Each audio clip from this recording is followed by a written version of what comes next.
A KDKA investigation, the story of an aging veteran who was kicked out of his house by the people who are supposed to take care of him. Well, now that family is facing eviction and is under investigation by multiple agencies.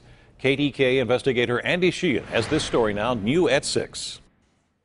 Yes, I'm coming out, yes. A few weeks back, we told you the sad tale of Don Cameron, an aging U.S. Army vet who seems to have misplaced his trust in a home health aide named Melissa Miller, who moved her family into his house and moved Don out. Even had Don sign this power of attorney, giving her control over all of his finances, making thousands of dollars in purchases while all bills and utilities went unpaid. They've stripped everything from this man. Everything. His life, he worked for this his whole life, it's gone. His home, his cars, his property. They've destroyed it, and now they won't leave. I just flat got took. People robbed me left and right. I just think about it, I just shudder. But even though Don is now in this apartment 2 towns away, Miller and her family have refused to leave. But today, this constable may force their hand with this order of eviction. Non-payment of rent, no lease, and they've been verbally warned to vacate in the past. Yeah, 12-2 and a written notice on 12-9. Inside the house, you could hear dogs barking and young people's voices. A teenage girl came to the door but did not linger.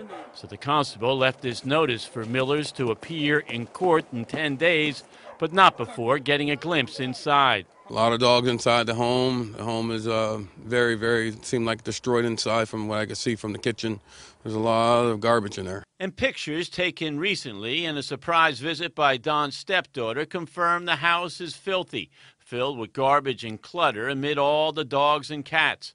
And while now eviction seems likely, the Millers are also under investigation by County Adult Protective Services and 2 police departments, including the Hermitage Police, who say they're now ready to turn their findings over to the district attorney. And so we have to try to piece it all together and make sense out of it and present it for potential prosecution.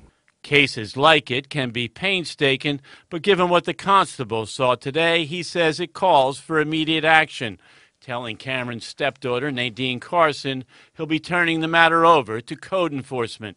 Need to get them out of there because it's very bad in there. Who would do this to anybody, especially an 81-year-old disabled veteran? They totally took advantage of this man. The house is in shambles, but the Miller family is still here. But that may not be the case for very long.